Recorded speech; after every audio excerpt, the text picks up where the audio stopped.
Earthquakes, typhoons, and volcanic eruptions are natural hazards. It's when we don't prepare for them that they turn into disasters.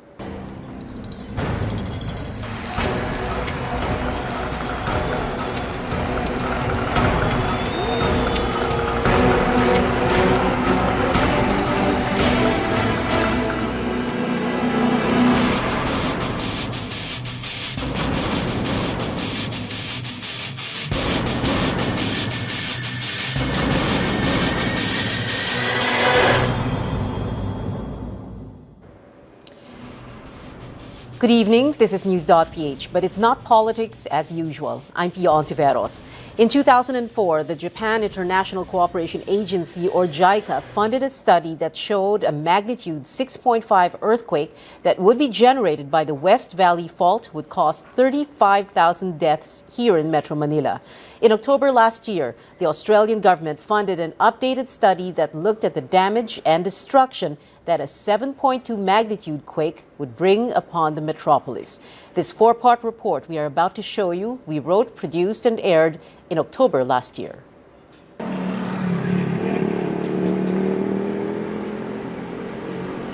The best view of at least a portion of the 90-kilometer-long West Valley Fault is from, of all places, a cemetery, the Loyola Memorial Park in Marikina. If you drive into the Memorial Park, take the road that forks to the left. Make a right. Stop in the middle of the road and get down. Look to your left. In the distance, a few hundred meters away, perched atop a ridge, is the sprawling Ateneo de Manila University campus in neighboring Quezon City. That cliff overlooking this memorial park down below is the Valley Fault. When a fault appears or manifests on the surface of the earth, that's called a trace. FIVOLC says the Valley Fault has 3 known traces, but the most obvious one is this one that you're looking at. You can see the buildings that house the Jesuits' Loyola House of Studies and Loyola School of Theology. This is a reverse shot, a view of the valley below the Ateneo campus and the Loyola Memorial Park. There's a reason why it's called a valley fault. A valley is a long depression or low part in the land caused by movements in the Earth's surface that took place over several thousands of years. Which explains why there are high and low points in the area that surround Ateneo and Loyola Memorial Park. La Vista, for example, sits on the fault. So does Loyola Grand Villas, the village right next to it, but which has a much lower elevation. White Plains, St. Ignatius, and Blue Ridge villages have high elevations, but the road steeply winds downwards until you reach the Libis area.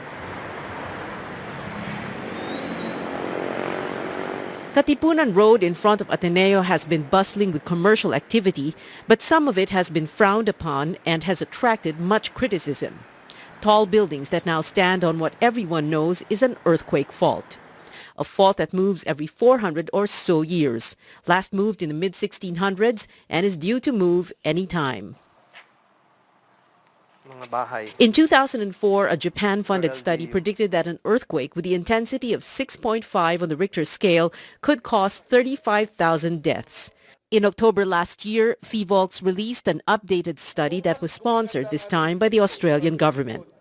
It has a more terrifying prediction. 37,000 deaths the instant a 7.2 earthquake hits the greater metropolitan Manila area. More than 600,000 people injured.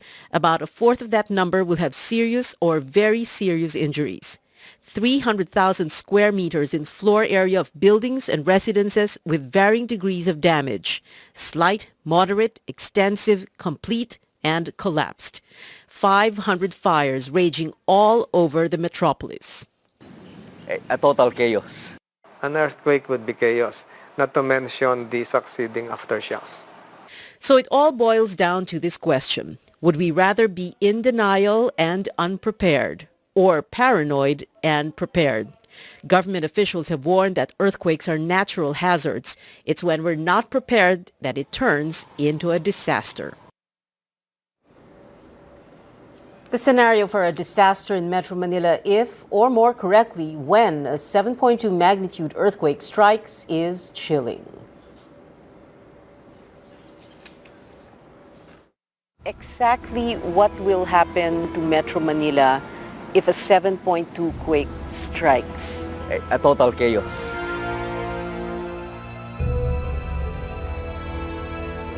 So if it's nighttime, cover of darkness, mayhem and panic would ensue. That's a war scenario atmosphere, nighttime. Daytime, better chances tayo siguro, similar to what happened in Bohol, but just the same, panic. There have already been 2 warnings made loud and clear. The Japanese government, who funded a study released in 2004 known as the Metro Manila Earthquake Impact Reduction Study, and the Australian government, who bankrolled an updated study released in October last year, both are concerned about the risk of unpreparedness. 37,000 deaths, 600,000 injured, hundreds of thousands of square meters of floor space in varying degrees of damage or collapse, 500 fires raging, the instant a magnitude 7.2 West Valley Fault earthquake hits the greater Metro Manila area. With no MMDA Chairman Francis Tolentino showed the maps that were the results of the risk analysis project funded by Australian aid. Wala pa may kopya nito, except the mayors and me. It shows where will it happen, the extent as well as the streets, the barangays that will be affected. This particular map shows the number of fatalities in every barangay. White means there are 0 or no fatalities. There are very, very few of those white spots, meaning the prediction is that the 37,000 deaths will be spread evenly throughout the metropolis. Yellow means low fatality density, but that means anywhere between 0 to 200 people are expected to die in that area. Take note that almost the entire map is covered in yellow. Areas colored orange means anywhere between 201 to 500 people are expected to die in that area, and that's just considered a moderate fatality density. Areas in pink means 501 to 1,200 people are expected to be killed in those areas when the earthquake strikes, high fatality density. And areas in red are where the prediction is that more than 1,200 people will die, very high fatality density. Take a look at the map that shows estimated number of life-threatening injuries. Areas in white mean 0 life-threatening injuries. Yellow means anywhere between 1 to 100 people will be seriously injured in these areas. Orange means 101 to 200 people will be seriously injured. Pink, 201 to 300. And red, more than 300. And that's just those with very serious injuries, approximately 16,000. A small fraction of the total 600,000 who will be injured. With 600,000 injured, where will medical aid come from? That is assuming that our hospitals are still standing. So, yung mga existing buildings na nag-survive sa earthquake and with the medical staff in there will be the first ones to receive the injured victims. And this map shows what areas will have complete collapsed damage of structures in square meters. Homes and buildings that are not built up to standard or comply with the National Building Code are sure to be destroyed. White areas mean there will be no collapsed structures at all. Yellow areas mean anywhere between 1 square meter to 41,500 square meters of collapsed structures. Orange means 41,501 to 83,000 square meters. Pink means 83,001 to 124,500 square meters. And red means 124,501 square meters or more. But For instance, different from the geohazard map, no? Kalye Industria, near Katipunan. Tatamaan siya. Moderate damage. So yung orange, yung heavily damaged. May ano. Ayun. This is for what? For Muntinlupa yan. Ang worry natin, yung mga 2, 3-story buildings, 4-story buildings, constructed 20, 30, 40, 50 years ago. Yun ang the probability of those buildings collapsing is greater kesa dun sa mga buildings na newly constructed at high-rise. Dahil ang construction nila is accordance with the building code, matibay at pinaghandaan itong 7 magnitude earthquake.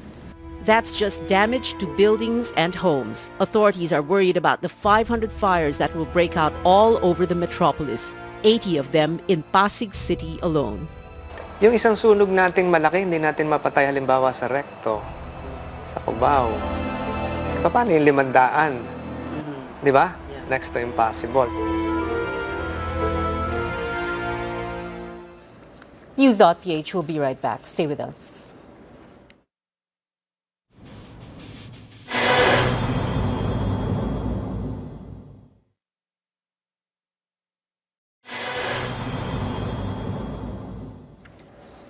Welcome back. This is News.PH. I'm Pia Ontiveros. Frustration levels about how horrible Metro Manila is are at their breaking point. A nearly non-existent mass transport system, gridlock on the roads, the new abnormal in flooding, haphazard urban planning or whatever it's called, cell phone and internet nightmares, that's just a partial list. Now just add an earthquake to the mix. That is a sure recipe for a catastrophe, a disaster that will go right off the charts. Roads will be impassable. Epifanio de los Santos Avenue or EDSA, all the way from Monumento to Rojas Boulevard. The MRT trains run through EDSA. Flyovers crisscross it, and there are buildings and billboards on either side. That road network is extensive and important. Imagine what EDSA will look like after a 7.2 quake, and multiply that scenario by all the other roads that bisect it. North Avenue, Quezon Avenue, East Avenue, Aurora Boulevard, Santolan, Ortigas Avenue, Shaw Boulevard, Hilpuyat Avenue, Ayala Avenue, South Expressway, Taft Avenue, and Ross Boulevard. Kung nagkaroon ng liquefaction at bumaba sa ilalim ng lupa, so magkakaroon ng indention. So maaring maputo lang karsada for a few feet or 1 meter, something like that. So hindi pa rin magiging possible. A number of bridges and flyovers will also be damaged. Most of our bridges, especially the old bridges of Quezon and MacArthur, collapsed structures, electric posts. You have Magallanes flyover collapse, as well as from the studies, not from my even Guadalupe Bridge. If roads and bridges are down, so will communications. So there will be total collapse pati ng communication lines. Walang electricity. Ibig sabihin na hindi mo nga alam kung ano yung nangyayari sa kabilang barangay dahil wala nga tayong communication. Hindi tayo makapag-text, hindi na tayo makatawag sa cellphone, walang electric power. What will happen to the hospitals? And much more, our water system might be affected at wala ring tubig. Even radios will not work dahil yung mga antenna nila and everything, baka yung building ng mga radio stations will collapse also. So dito ngayon papasok tayo nga tawag nating back to basics. Kailangan meron tayong local handset, yung mga radio sets na ginagamit ng REACT Philippines. There would probably be some radio stations operating government services and communications through satellite phones, but that would be very limited. If you look at the Ondoy situation, that would be worse than Ondoy. In terms of mobility and communications, cut off in major portions of the metropolis.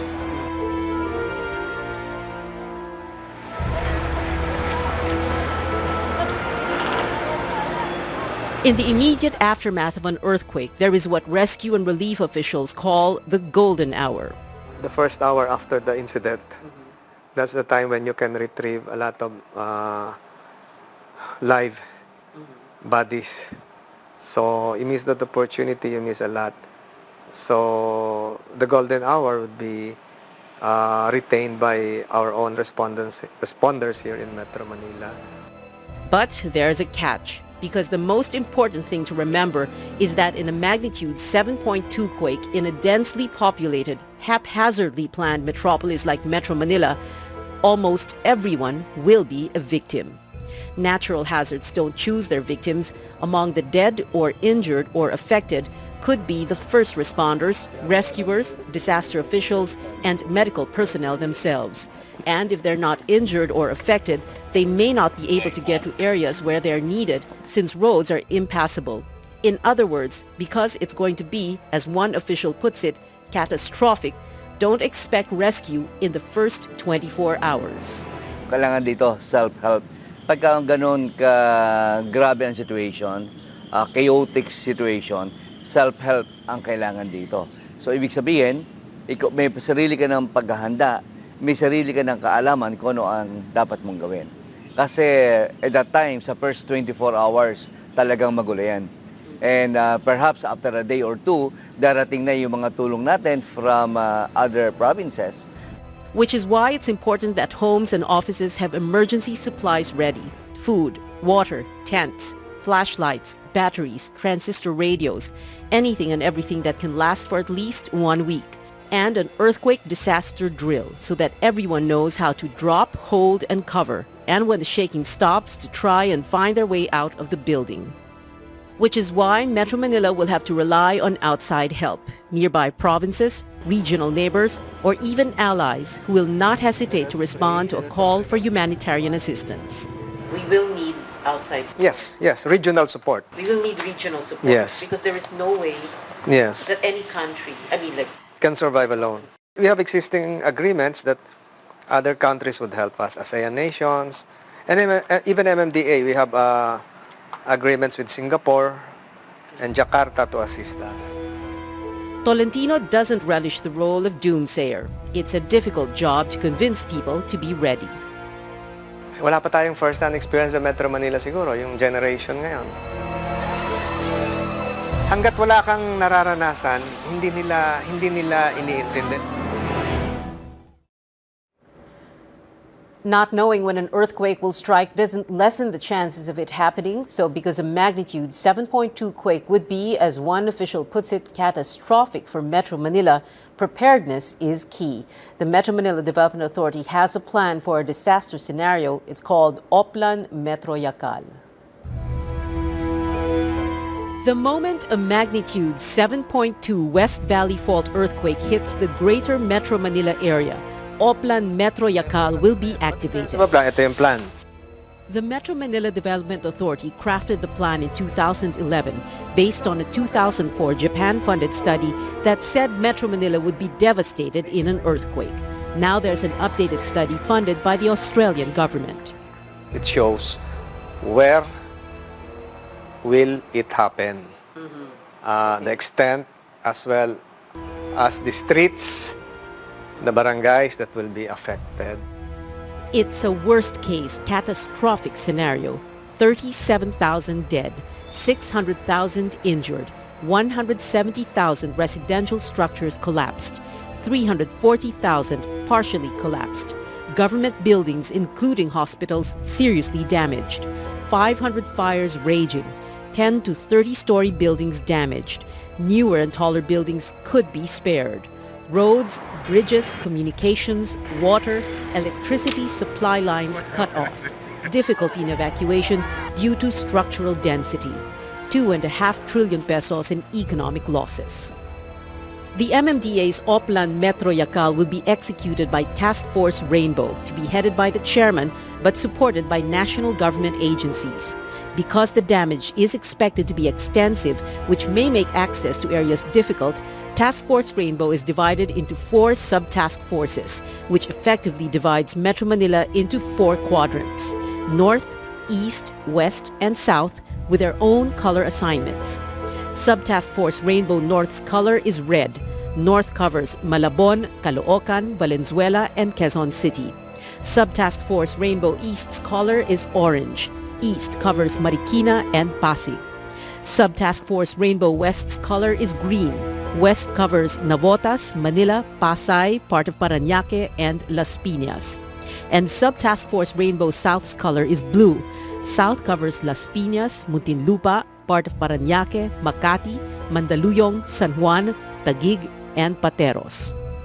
Task Force Rainbow will prioritize life-saving tasks, search and rescue. Every disaster has a golden hour, the first hour after the incident. That's the time when you can retrieve a lot of live bodies So you miss that opportunity, you miss a lot. Tolentino says they've pre-positioned blue container vans like this one all over Metro Manila. Magdadagdag pa ako ng 10. Kanina lang nag-order ako additional. Yung mga container vans, nandun yung mga equipment natin for collapsed buildings eh. So these are pre-deployed, pre-positioned all over Metropolitan Manila. But not enough. Better than nothing. Inside the container van, demolition and digging tools to extricate trapped victims in collapsed structures. Helmets, work gloves, headlamps, lamps, hydraulic jacks, safety goggles, dust masks, stretchers, rope, signages, lime for the cadavers, pulleys, picks, hammers and saws. Evacuation to safer ground will prevent any further injuries and save lives. Safer ground means open spaces. Homes and buildings may not be safe to stay in, but people should not be on the streets because the roads are needed for rescue and relief. But Metro Manila has very little of open spaces, a consequence of severe lack in urban planning. Military and police camp headquarters, a few schools, golf courses, parks, athletic fields, sports arenas, memorial parks. Oplan Metro Yacal designated 4 open spaces in the 4 area quadrants, north, south, east, and west. The 56-hectare Veterans Memorial Golf Course in Quezon City for the North Metro Manila sector. The 60-hectare Villamor Air Base Golf Course for the south sector. The 101-hectare Wakwak Golf Course in Mandaluyong for the east sector. And the 23-hectare Intramuros Golf Course in Manila for the west sector. For some reason, though, which Tolentino will not say, it's the Ultra now, no longer Wakwak, that is the designated open space for the east sector. Emergency situation, everything can be used by the government. A team will be assigned to assess the damage and the needs of each area. The next thing that's going to happen is that disaster officials will have to ensure that all major roads are cleared. Why? To gain access to areas that need relief supplies and rescue equipment, and to transport the dead and the injured. The priority will be EDSA, Ross Boulevard, Taft Avenue, Osmeña Highway, and Shaw Boulevard. Supply lines from air and seaports. All these will form the emergency road network. Debris will be disposed of in the Balintawak cloverleaf. To clear and to destroy obstructions. Okay. So there are cars, we can just collapse the vehicles. We can pile the vehicles on top of another vehicle. Roads must be cleared so relief supplies can be delivered at all costs, because there will be those who will not be prepared for a disaster. They will have no food, water, and emergency supplies. Hunger can cause chaos and looting, because if panic gets the better of us, it's going to be every man for himself. It will take time for the roads to be cleared, so Pasig River will be the major thoroughfare. Railroad tracks and the tracks of the MRT and LRT will be used. Back to basics, trolleys on the tracks and bicycles on the streets. The plan basically calls for the utilization of Pasig River as a major supply route, logistics, and even hospital route, because I foresee we even have pre-marked some areas along Pasig River near Lourdes Hospital as the docking point for some bangkas and watercrafts to deliver patients. The estimated 37,000 who will die when they're retrieved from the debris will be temporarily buried in a reclaimed area near Ross Boulevard. The Macapagal Avenue as the temporary burial site. So you have to line up cadavers along that major thoroughfare. Communications will be back to basics also. Couriers on motorcycles, TV and radio networks working together, and maybe some new technology. And then there is now a new technology. Now, even without cell site in a particular area, in a 2-kilometer radius, pag inilagay mo yung system na yan, all holders of cell phones in the 2-kilometer radius will have a signal and you can communicate in the command center. Do we have that right now here in Metro? Yes, it is quite costly. It's about 4 million yung unit na yan. And some Metro Manila LGUs, nakabili na sila just like Marikina, and now they're now using it. Oplan Metro Yacal will also manage the evacuation areas in the first days after the earthquake. Traffic and crowd management, camp management, meaning maintaining sanitation, order and security, emergency engineering, water and other supplies for the evacuation camps, and relief. Responding to and managing the incident and search and rescue can help save lives, but prevention and risk reduction is the key. Para ma-lessen natin, kasi hindi natin totally pwedeng ma-eliminate yung effects ng earthquake, ang magagawa lang natin ma-mitigate or ma-lessen para mas kokonti ang casualty, mas kokonti ang mga buildings na magko-collapse. In all three phases, I think mindset of people would have to be re-enlightened that something big might happen, and we all have to be prepared. As early as February, Tolentino asked shopping mall owners to conduct earthquake drills. He also told Metro Manila city engineers to retrofit schools, hospitals, police stations, and fire stations. But Tolentino thinks there should be more. Regular inspections by building officials while construction is going on. Perhaps even a certification your home is quake-proof, and house insurance before you pay your real estate taxes. Disaster preparedness is an investment. So that ang mga tao ay magkaroon ng feeling of security and safety. It may cost so much, but it is worth the investment. At makita natin ngayon yung mga lugar na hindi nag-invest ng kanilang risk reduction activities, sila ang tinatamaan ng bagyo pagka tinamaan, sila ang nahihirapan. Lesser ang cost ng preventive measures sa rehabilitation. Lesser in terms of percentage sa GDP, ganun. Tolentino takes his job very seriously, although he's hoping he's no longer MMDA chairman when the quake strikes. Hope it will not happen during my term. But while he's still chairman, Tolentino never fails to remind everyone. He wants an earthquake holiday so that the entire metropolis can practice a drill, similar to the statewide drill California did a week ago. But it's no ordinary drill he has in mind. A nighttime simulation with roads blocked,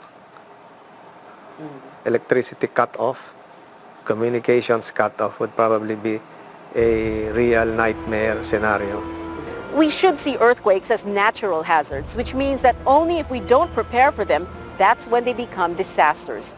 If you think the investment is expensive, wait until you see the bill for a post-quake rehabilitation.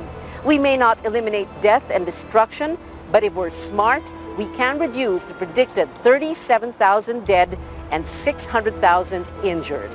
If we prepare now.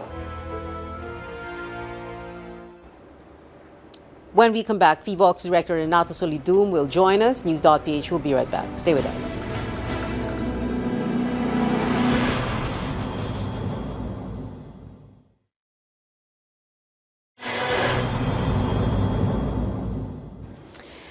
Welcome back to News.PH. I'm Pia Ontiveros. The director of the Philippine Institute of Volcanology and Seismology, or FIVOX, Renato Solidum, now joins us. Good evening, sir. Thank you very much for being here. You are in the process of updating the study, the 2004 and 2011. So the numbers are going to go up. Numbers in terms of casualties, buildings collapse, etc. Correct? In the real scenario, if the West Valley Fault would move, it will not only affect Metro Manila, but parts of Bulacan, Rizal, Cavite, and Laguna.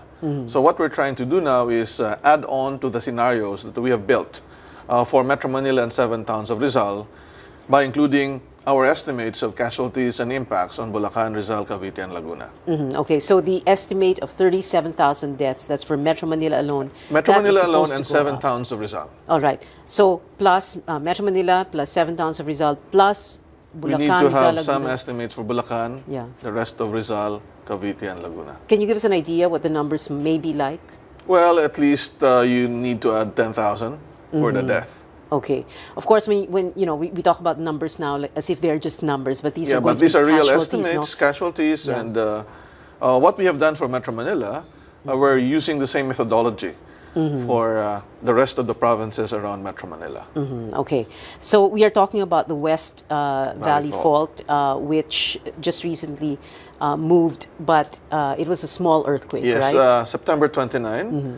That was Monday. Right. And around 7:25 in the evening, a magnitude 2.3 earthquake was caused by a very minor movement of the West Valley Fault with the epicenter in Pasig City. Pasig City. Pasig okay. City, and the depth of the earthquake was 20 kilometers below the surface. But that's just 2+ magnitude, no? And these are Small. normal events related to the fault. And if a fault is considered as an active fault, then we expect small events from this fault. Okay, small events. But of course, we can't really predict, like you always say, no? We can never ever predict when an earthquake is going to strike. Well, so far, but yes. we do know that there will be one. Yes, and that would be based on previous studies of what happened before by looking at the dates of when the fault moved. And essentially, we can say that definitely the fault has moved 4 times in the past 1,400 years, with a rough average interval of movement of around 400 to 600 years. And the last earthquake from this fault may be the 1658 earthquake. Okay, the last earthquake meaning the last major. Last major earthquake from this fault was 1658. 1658. At the time, what magnitude was it? Maybe below 7, maybe magnitude 6.5. Okay. And that essentially affected Metro Manila and now known as Metro Manila and the surrounding provinces. So approximate return period, like you call it, no? So around is about 400. 400 to 500 years. So that's 400 to around 600, now. yes. And, but of course, you could, like we said, you can never ever tell when it's going to happen. Yes, and hopefully though, we have placed some instruments to monitor the West Valley Fault. And if there are small events that would produce a pattern, then we might be able to say maybe it's time. But so far, we don't have any signs yet or any clue as to whether the fault will really move big time. Okay, so the September 29 small earthquake, an isolated, if you will, if you can use that term, an isolated thing, an isolated earthquake. An isolated earthquake, but maybe we can use that as a reminder for us to remember that the fault is active. Right. And we need to prepare for the bigger earthquake that might come when this fault would move. And we should worry if another similar small earthquake happens in the next few months? Ganun Well, ba yun? not really. If indeed the fault will move, we hope to see patterns. It's difficult to predict, but Yeah. we still hope that it will show some patterns. Yeah, okay. We have placed global positioning system receivers across the fault that will enable us to see if the ground is being stretched before it would break. Just like a rubber band. When you want to stretch it out, you can really see it stretch before it would break. And hopefully we can see that based on the GPS measurements that we are conducting regularly across the fault. But we can say that the West Valley Fault is in its active phase. Well, essentially the fault has moved 1658 or 356 years ago, and you compare it to the 400-year lower limit of interval, then we can say it can move in our lifetime. It may move in our lifetime. It may move a little bit later, but definitely we still need to prepare for it. Okay. That's the whole point, no? We still need to prepare for it. It's not like you're trying to scare people out of their wits. It happened before, it will happen again. Okay. We keep having so many problems here in Metro Manila, no? It's going to take up all our time if we talk about it tonight. But essentially, it's a densely populated area, sir. We have rapid urbanization. No? What this means in the context, or if a major earthquake strikes, that's going to be a catastrophe, right? Well, essentially, the number of people exposed during an actual earthquake would mean that potentially, if houses or buildings where they stay in are not really earthquake resistant, then the more people would be exposed, the more people getting killed. Okay, and that is what you found in the study 2004, 2011, and ongoing. Well, the essentially, updated it's a little bit, I think for me, not a surprise, but satisfying that in 2004, when FIVOX, MMDA, and JICA released the Metro Manila Earthquake Impact Reduction Study, the casualty from Metro Manila in terms of death would be around 33,500. In the new study that FIVOX and Geoscience Australia conducted, statistically it was very similar to the 33,500. For Metro Manila only, excluding the 7 towns of Rizal, around 31,000 deaths. So very similar. Maybe it gives us an assurance that indeed we're on the right track by making sure that houses and buildings that are constructed really are up to the possible intensity that the fault can generate when there is a magnitude 7.2 earthquake. Is it correct to say that it is not the earthquake that will kill us, but it's the bad urban planning or well, they say that so many other earthquakes do things, not kill people. Buildings and houses or infrastructure that would collapse would kill people. And in steep slopes, landslides would kill people. That's why I modified a statement that somebody used it for a typhoon. I say, strong earthquake is better than a well-financed political campaign because they always ensure a landslide. So landslides would be a problem in steep slopes like Rizal. And for other scenarios, not from the West Valley Fault, if the Manila Trench would move, then a tsunami can inundate the coastal areas of Manila, then people can also be affected by a tsunami. But definitely, the major casualty will come from buildings and houses that collapse. All right. So the results of your study, you put them in, just to make it very visual. No? You have the maps, maps, what you call yes. the preliminary hazard maps, and we have them here. And we wanted to ask you to go through them just to really illustrate what we can expect. So we have this preliminary earthquake-induced landslide hazard map. Yes, of Metro essentially, Manila. if the fault which runs through this part, It's all right. would move, and if it's 7.2, it will shake the whole of Metro Manila and surrounding provinces like Bulacan, Rizal, Cavite, and Laguna. These would be the areas where landslides would really concentrate. Those in red, and partly along the hills of Quezon City and maybe down to the Pasig area. Okay. Because of the, of course, ito The na yung topography. parang the topography. Yes. All right. And then, I remember when people watched the reports and people see all these maps, tinitingnan nila mabuti, hinahanap nila, asan kayong bahay ko dito? Yes. Natatakot sila eh. Yes. And the maps are useful, and these would be used first to identify which areas will be affected and safe in case of a particular hazard. It's also good for planning purposes so that we are better prepared. Okay. Another map you came up with is, all right, It's the same. this one, the flood. This one would be somewhat related to a study conducted in the same project with Australian funding. This would be a scenario if there will be heavily flooded, if there will be a heavy rainfall in Metro Manila. Yeah. And this would be similar to a flood like Ondoy. Okay. So the violet colored areas will be the flood prone areas, and that would give us a clue of where sediments are being deposited, sand grains are being deposited, which will now be considered in evaluating an area if it's liquefaction prone or not. Okay, so heavy floods will be mainly here along the Rizal, Quezon City Along border. the Marikina River system, the San Juan River system, and of course along the coastal areas of Manila, especially Navotas, Navotas, Malabon. Amanava, yes. The usual flooded areas. Yes. Okay. Of course, this is nothing really new. We always get this, no? Yes. Kapag, well, in the last few days, whenever we have those thunderstorms, bagat, etc., unfortunately, it's practically... But this map essentially would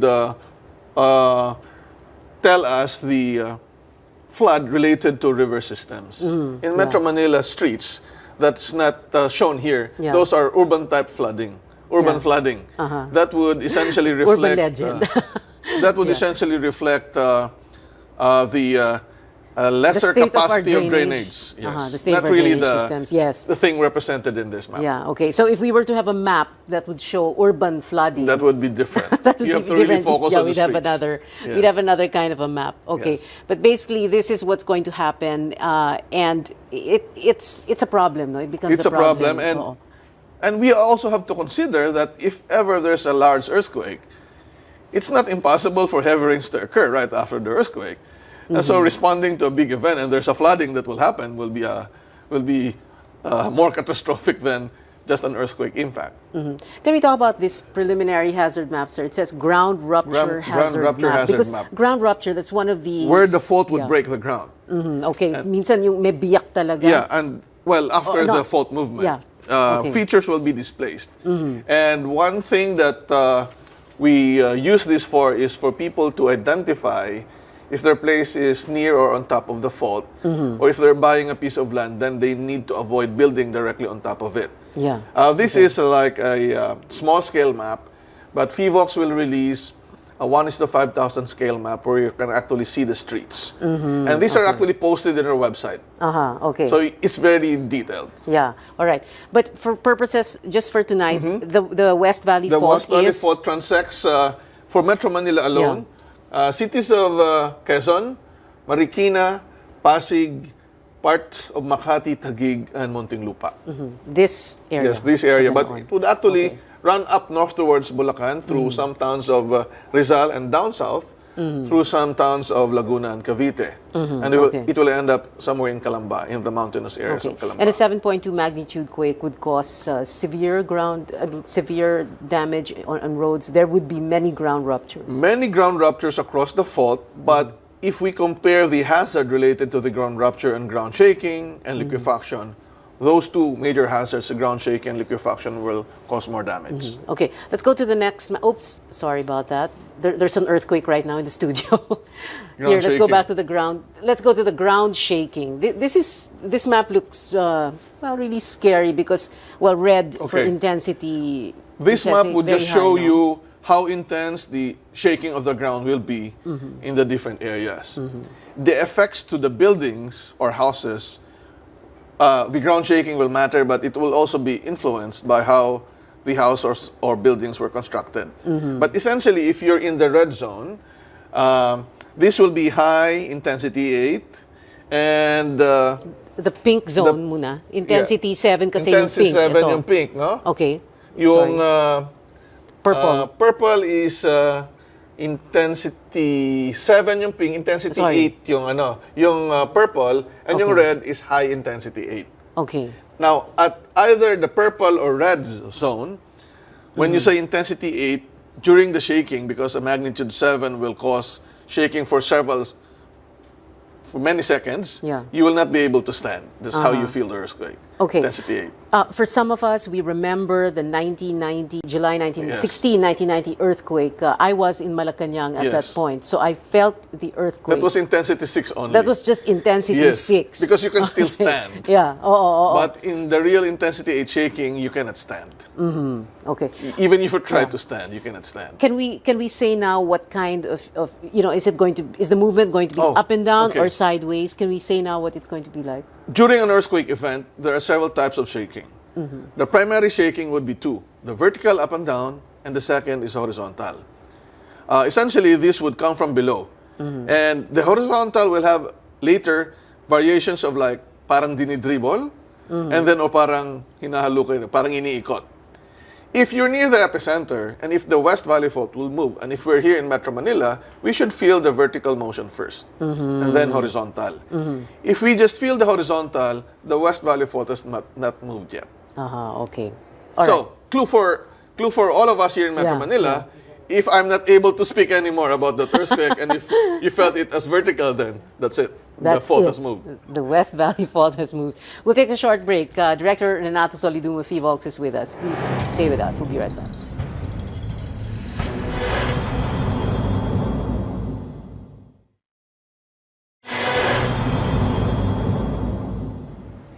Welcome back. This is News.PH. I'm Pia Ontiveros. With me, FIVOX Director Renato Solidum. Director Solidum, very interesting clue that you gave. Just repeat it.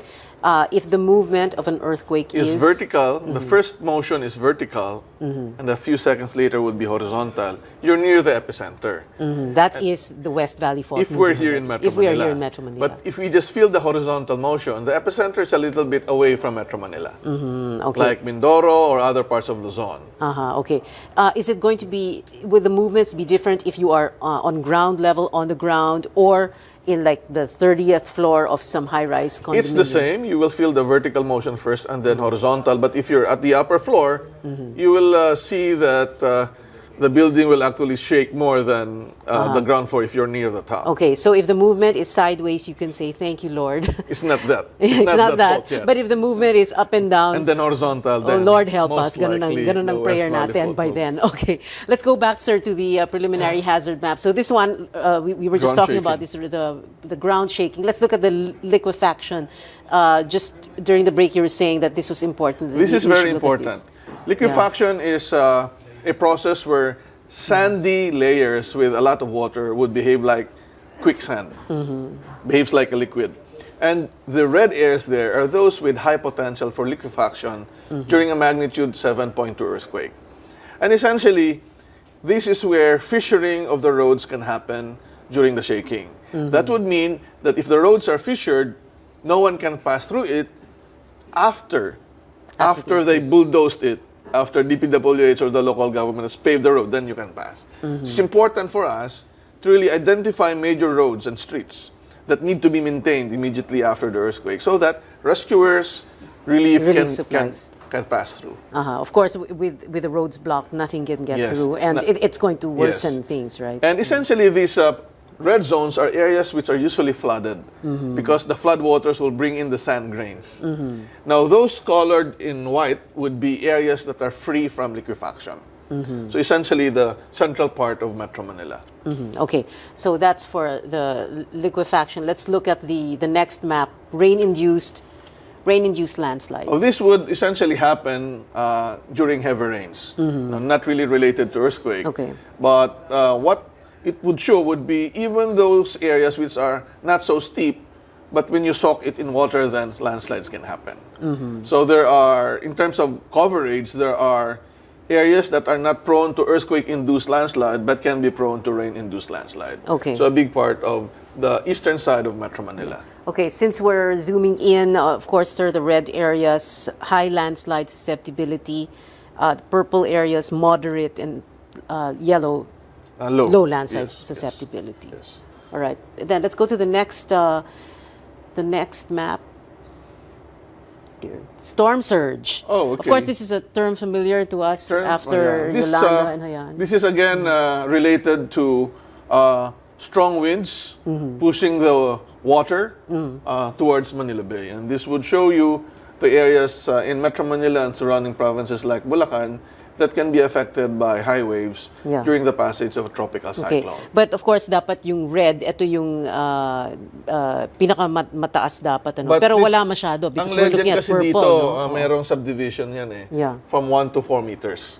Ang red kasi dito, if it's greater than 4 meters. So this will actually give you the estimated height range of a storm surge. So just looking at it, your first takeaway here is that we're not in any real danger except the shoreline, storm surges, except this one, the usual. But this would not really be related to an earthquake. Okay.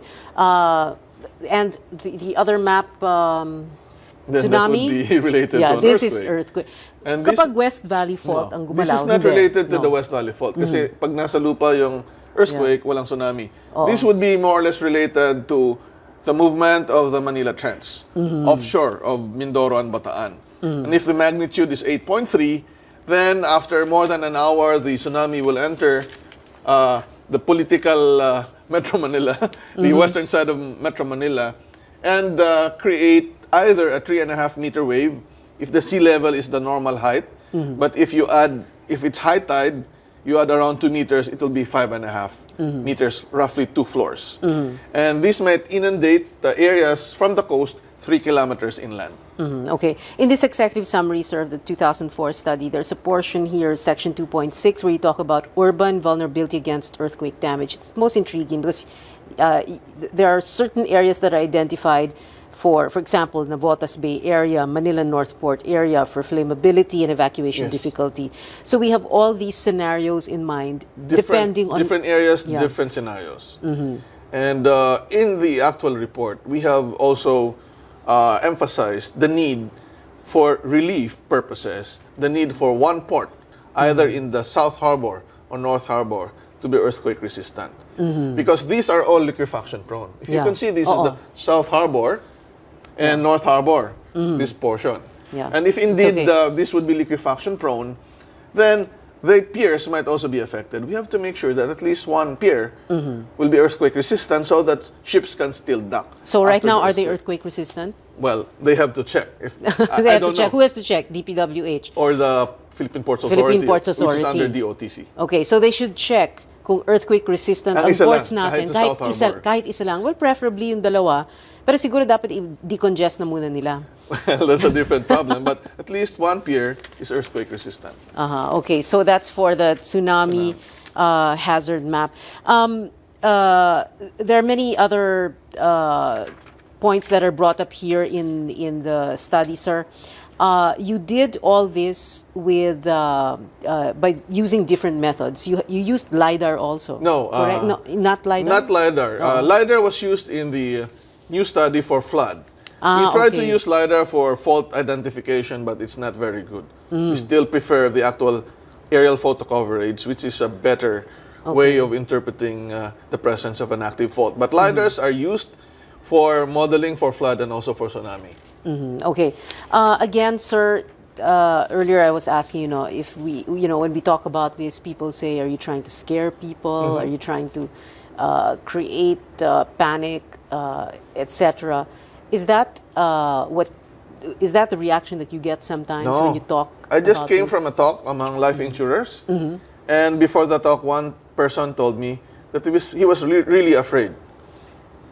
Now, after I finished presenting the scenario and what needs to be done, he said he feels more comfortable because fear starts from not knowing anything, the fear of uncertainty. So really, we have to imagine what can happen. We need to apply our imagination. We need to have a disaster imagination mindset. But not only trying to scare ourselves by imagining what can happen, but more importantly, the solution to the problem. If we are able to handle that, then we feel that we can resist the large impact of a strong earthquake. We can be alive after a major earthquake. Yeah. Some people would say disaster mitigation is expensive. It's such a huge investment. Not but is really. is it worth it? Is it going to be worth It's it? really worth it. But our lives are at stake. If we have a flimsy house, who's to blame? Not government, but ourselves. Because we know the type of materials used, the design, and the construction method. And so everyone must really be serious about it. And nothing will really matter if we just look at this information as information that would scare people. Then I think that's not the right attitude. We want to preserve life. More so, we want to preserve Metro Manila. And preserving Metro Manila might take a lot of effort, but we need to start now, or we should have started long ago. Long ago. We should have started yesterday. Yes. Thank you very much for joining us. FIVOL's Director Renato Solidum. Thank you, sir. Appreciate it. And thank you for watching. See you next Wednesday. Good night.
Earthquakes, typhoons, and volcanic eruptions are natural hazards. It's when we don't prepare for them that they turn into disasters.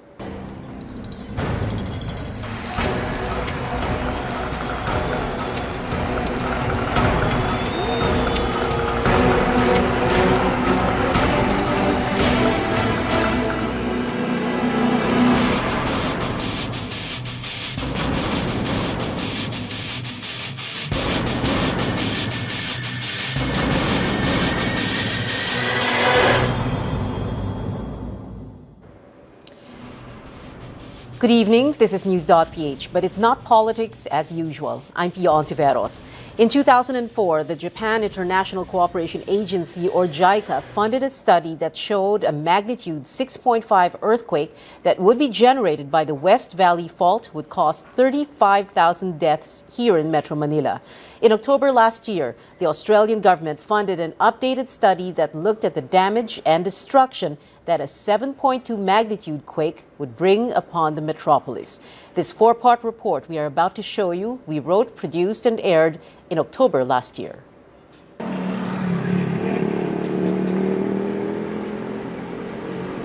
The best view of at least a portion of the 90-kilometer-long West Valley Fault is from, of all places, a cemetery, the Loyola Memorial Park in Marikina.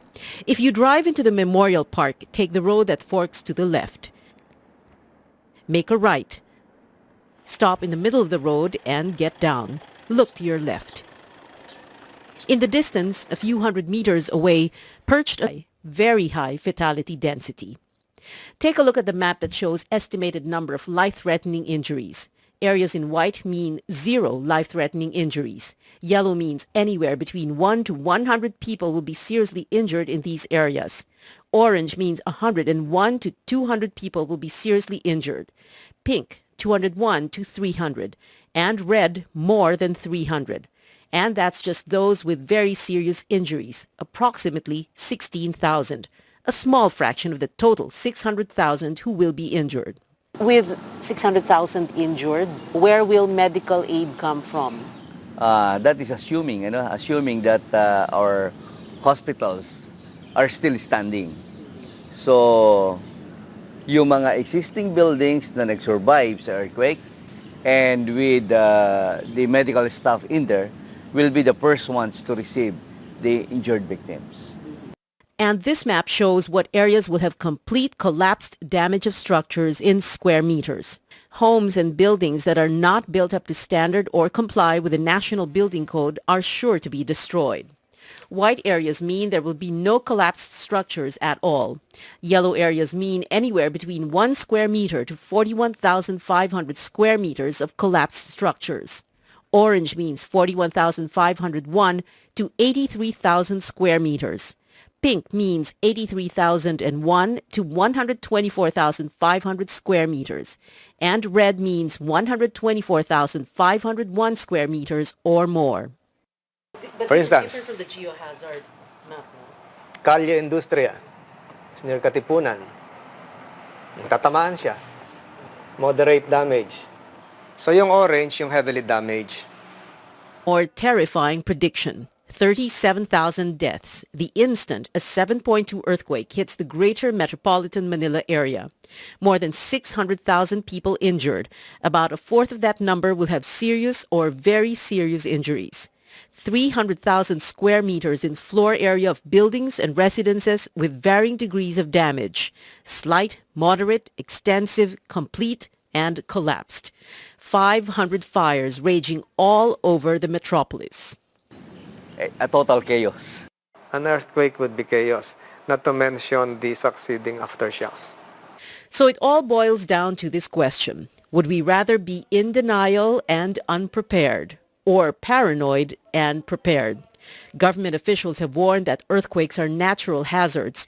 It's when we're not prepared that it turns into a disaster. The scenario for a disaster in Metro Manila if, or more correctly, when a 7.2 magnitude earthquake strikes is chilling. Exactly what will happen to Metro Manila if a 7.2 quake strikes? A total chaos.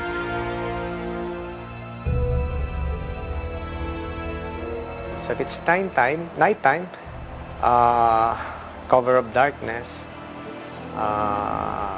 mayhem and panic would ensue. That's a war scenario, atmosphere, nighttime. Daytime, better chances tayo siguro, similar to what happened in Bohol, but just the same, panic. There have already been 2 warnings made loud, and Topper Ridge is the sprawling Ateneo de Manila University campus in neighboring Quezon City. That cliff overlooking this memorial park down below is the Valley Fault. When a fault appears or manifests on the surface of the earth, that's called a trace. FIVOLC says the Valley Fault has 3 known traces, but the most obvious one is this one that you're looking at. You can see the buildings that house the Jesuits' Loyola House of Studies and Loyola School of Theology. This is a reverse shot, a view of the valley below the Ateneo campus and the Loyola Memorial Park. There's a reason why it's called a valley fault. A valley is a long depression or low part in the land caused by movements in the Earth's surface that took place over several thousands of years. Which explains why there are high and low points in the area that surround Ateneo and Loyola Memorial Park. La Vista, for example, sits on the fault. So does Loyola Grand Villas, the village right next to it, but which has a much lower elevation. White Plains, St. Ignatius, and Blue Ridge villages have high elevations, but the road steeply winds downwards until you reach the Libis area. Katipunan Road in front of Ateneo has been bustling with commercial activity, but some of it has been frowned upon and has attracted much criticism. Tall buildings that now stand on what everyone knows is an earthquake fault. A fault that moves every 400 or so years, last moved in the mid-1600s and is due to move any time. In 2004, a Japan-funded study predicted that an earthquake with the intensity of 6.5 on the Richter scale could cause 35,000 deaths. In October last year, FIVOLX released an updated study that was sponsored this time by the Australian government. It has a more clear, the Japanese government, who funded a study released in 2004 known as the Metro Manila Earthquake Impact Reduction Study, and the Australian government, who bankrolled an updated study released in October last year. Both are concerned about the risk of unpreparedness. 37,000 deaths, 600,000 injured, hundreds of thousands of square meters of floor space in varying degrees of damage or collapse, 500 fires raging, the instant a magnitude 7.2 West Valley Fault earthquake hits the greater Metro Manila area. With MMDA Chairman Francis Tolentino showed the maps that were the results of the risk analysis project funded by Australian aid. Wala pa may kopya nito, except the mayors and me. It shows where will it happen, the extent as well as the streets, the barangays that will be affected. This particular map shows the number of fatalities in every barangay. White means there are 0 or no fatalities. There are very, very few of those white spots, meaning the prediction is that the 37,000 deaths will be spread evenly throughout the metropolis. Yellow means low fatality density, but that means anywhere between 0 to 200 people are expected to die in that area. Take note that almost the entire map is covered in yellow. Areas colored orange means anywhere between 201 to 500 people are expected to die in that area, and that's just considered a moderate fatality density. Areas in pink means 501 to 1,200 people are expected to be killed in those areas when the earthquake strikes, high fatality density. And areas in red are where the prediction is that more than 1,200 people will die.